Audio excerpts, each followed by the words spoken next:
C'est avec indignation que nous avons suivi une dépêche au niveau de la Radio France Internationale dans son journal Afrique, faisant état d'une supposée attaque de personnes non étrangement identifiées d'un convoi de la MONUSCO pendant lequel il y a eu mort de 8 civils.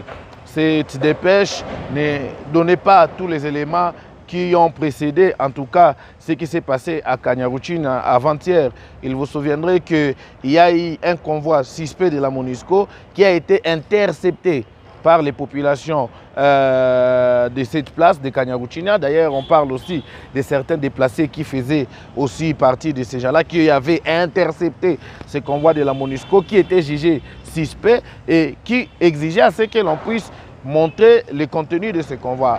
C'est après la résistance des casques bleus qui sont devenus des casques rouges, on a assisté à une tuerie pure et simple des populations civiles par ces soldats qui sont supposés être des soldats de la paix. Du coup, nous sommes vraiment indignés que la réalité qui se vise dans notre province du Nord Kivu ne soit pas celle qui est donnée par les médias internationaux, entre autres la RFI, qui ne joue pas franc jeu avec les peuples congolais. Voilà pourquoi nous avons dit que trop c'est trop. Il fallait que les gouvernements congolais, il fallait que la CESAC puisse voir de quelle manière bloquer la transmission de l'RFI pendant un mois en guise de représailles, parce que nous devons se faire respecter, nous devons pousser la communauté internationale, mais aussi les médias complices de cette agression à respecter la population congolaise, parce que la vie d'un Congolais est sacrée. Nous ne pourrons pas comprendre que dans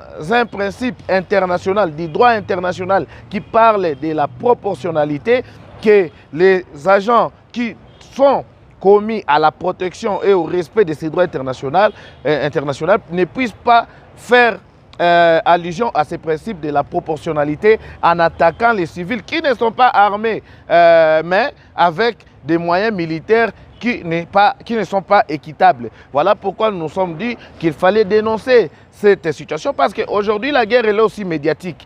La victoire doit aussi être médiatique. Voilà pourquoi nous pensons que la CESAC ainsi qu'avec le gouvernement congolais doivent suspendre la transmission de l'RFI pendant un délai d'1 mois pour permettre à ce que l'RFI puisse se remettre en cause et respecter cette fois-ci la réalité qui se passe sur terrain dans la province du Nord Kivu. Non, en fait, ce n'est pas une première fois. Vous le constatez d'ailleurs, dans chaque conflit armé, les médias français ont toujours tendance à communiquer en faveur d'une partie au conflit et en ce cadre d'espèce en faveur des ennemis de la République démocratique du Congo, du Rwanda et aussi de l'M23. Donc c'est une situation qui ne date pas d'aujourd'hui. Déjà dans les années passées, nous avons vu combien de fois les RFI avaient tenté de manipuler les informations en faveur de l'ennemi. À chaque fois que les FARDC commettent une offensive militaire, cela n'est pas dit dans les médias. Mais quand M23 prend quelques cités, là c'est toujours les médias qui en parlent. Donc moi j'estime que ce n'est pas une première fois. Voilà pourquoi d'ailleurs il faut réagir, parce que ça devient une habitude et cela ne favorise pas malheureusement le peuple congolais. Nous avons saisi en tout cas les institutions compétentes quant à ça.